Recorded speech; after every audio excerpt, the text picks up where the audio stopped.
Nope. Today is a wonderful day. You wanna know why? Here, I'm gonna tell you why. It's because it's not sunny. I know that sounds depressing. Oh, the sun's gone away. Oh, that's so wonderful. Like I'm some kind of weird person that loves the darkness and... Well, actually, I do quite enjoy the darkness. But that's totally not the point here. The point here today is the fact that it's not sunny. And I live in a part of the world where it's been sunny a lot for the last 2-3 months. And not only is it sunny, but it's humid. And it's awful. Awful. See, I'm the kind of person, I was born in December, so I love winter time. I grew up in a town that was very dry, and then in the winter time it was like legit winter. Like you would have snowflakes on your car, and the snowflakes, they didn't melt. They were there, and so you could look at a snowflake and you could see the shape of the snowflake, and it was beautiful. So I like dryness and I like cold. And now I live in this wonderful, wonderful place, which is not cold, and it's humid. It's just awful. It's awful.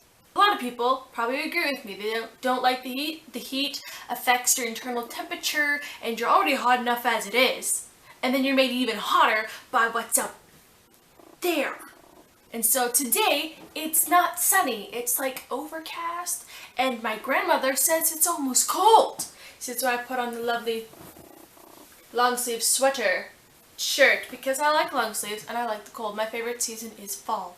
With this heat wave or hotness or awfulness that every time I step out my front door I'm like drenched in an inch of sweat every single time I do. It sounds gross, but it's the truth. It's the truth. You walk out your front door and after like walking a block you're like dripping.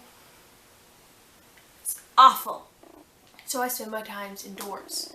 My roommate, she's big into sci-fi. Like she loves Star Wars and Doctor Who, and she likes the Star Trek movies, but I don't think she's ever really, I don't think she's a big fan of the Star Trek television show because just kind of absorbed this wonderfulness by osmosis. I had been searching for years for Doctor Who. I've been searching for the sci-fi wonderfulness, the eclecticness, the brilliance of Doctor Who with the added dry humor and cheekiness. I was looking for Doctor Who. I didn't even know it though. Just didn't even know it. Until my roommate was like, hey, I'm watching Doctor Who. I'm like, what's Doctor Who? And she said, what do you mean, what's Doctor Who?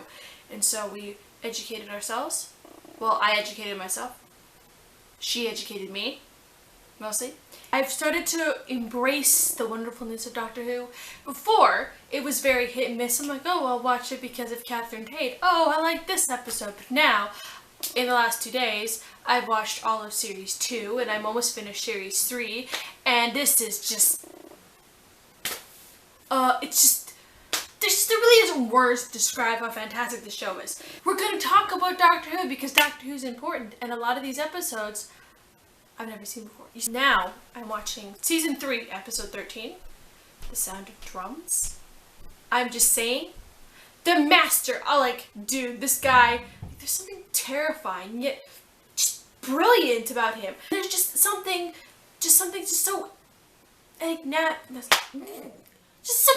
it's just something about a bad guy who isn't super serious, I guess you could say, because the master, he's not serious, he makes a joke out of anything. He goes up to the President of the United States, he's like, oh, can I help with anything? I can make tea if that's not too American for you. And then he makes fun of grits. Like, what's our grits? And it's like, you know, there's just something about him that just...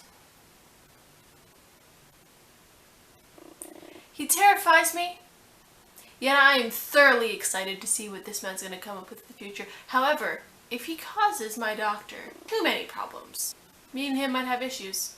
I've heard of Captain Jack.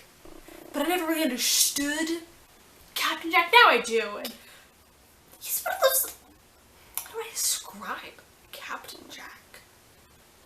Well, he is played by Jack Barrowman, and Jack Barrowman is fantastic.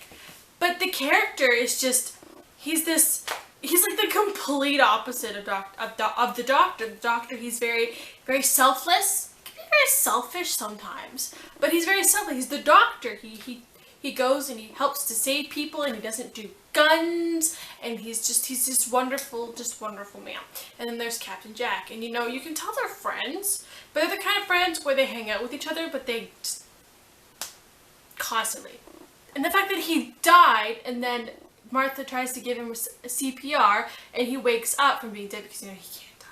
And she's like, and he's like, oh, did someone kiss me? And I'm like, how did you know that? You were supposed to be dead.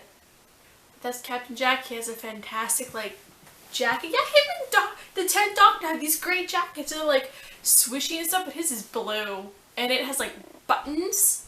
One thing with Doctor Who is that now that there's 12 Doctors, you can tell time with it. It can be like, it's 1/2 Matt Smith. The problem with that, though, is I can't tell time before 8:45 or after 1 o'clock. Because I only know 4 Doctors' names. So I can't tell time outside of that.